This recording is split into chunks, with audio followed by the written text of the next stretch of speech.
خداوند کی زندہ کلام میں سے پیدائش کی کتاب اس کا 24واں باب آیت 1 تا 33۔ اور ابراہیم ضعیف اور عمر رسیدہ ہوا، اور خداوند نے سب باتوں میں ابراہیم کو برکت بخشی تھی۔ اور ابراہیم نے اپنے گھر کے سال خوردہ نوکر سے، جو اس کی سب چیزوں کا مختار تھا، کہا، تو اپنا ہاتھ ذرا میری ران کے نیچے رکھ کے میں تجھ سے خداوند کی، جو زمین اور آسمان کا خدا ہے، قسم لوں کہ تو کنانیوں کی بیٹیوں میں سے، جن میں میں رہتا ہوں، کسی کو میرے بیٹے سے نہیں بیاہے گا، بلکہ تو میرے وطن میں میرے رشتہ داروں کے پاس جا کر میرے بیٹے اسحاق کے لیے بیوی لائے گا۔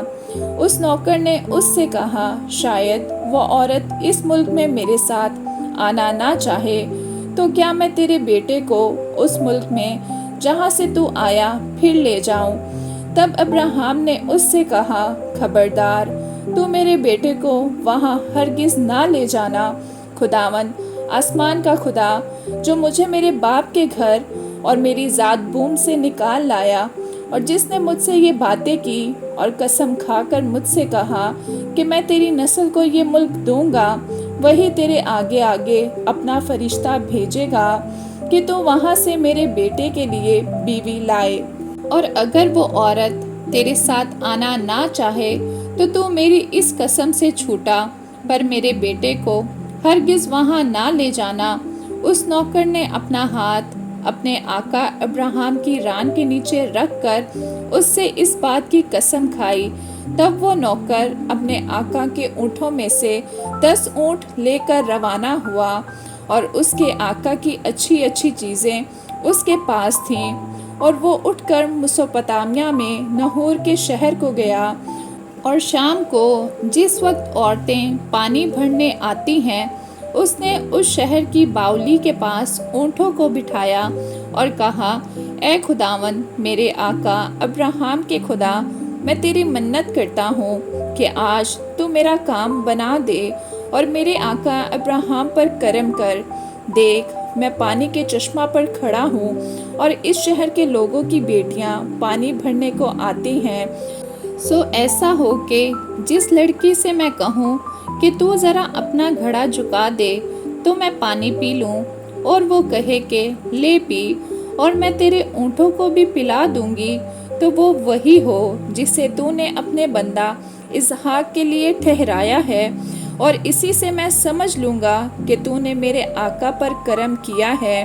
وہ یہ کہہ ہی رہا تھا کہ ربکا، جو ابراہیم کے بھائی نحور کی بیوی ملکہ کے بیٹے بیتوئیل سے پیدا ہوئی تھی، اپنا گھڑا کندھے پر لیے ہوئے نکلی۔ وہ لڑکی نہایت خوبصورت اور کمواری اور مرد سے ناواقف تھی۔ وہ نیچے پانی کے چشمہ کے پاس گئی اور اپنا گھڑا بھر کر اوپر آئی۔ تب وہ نوکر اس سے ملنے کو دوڑا اور کہا کہ ذرا اپنے گھڑے سے تھوڑا سا پانی مجھے پلا دے۔ اس نے کہا، پیجیے صاحب، اور فوراً گھڑے کو ہاتھ پر اتار اسے پانی پلایا۔ جب اسے پلا چکی تو کہنے لگی کہ میں تیرے اونٹوں کے لیے بھی پانی بھر بھر لاؤں گی جب تک وہ پی نہ چکے۔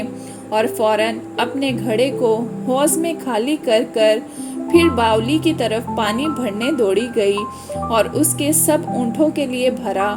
وہ آدمی چپ چاپ اسے غور سے دیکھتا رہا تاکہ معلوم کرے کہ خداوند نے اس کا سفر مبارک کیا ہے یا نہیں۔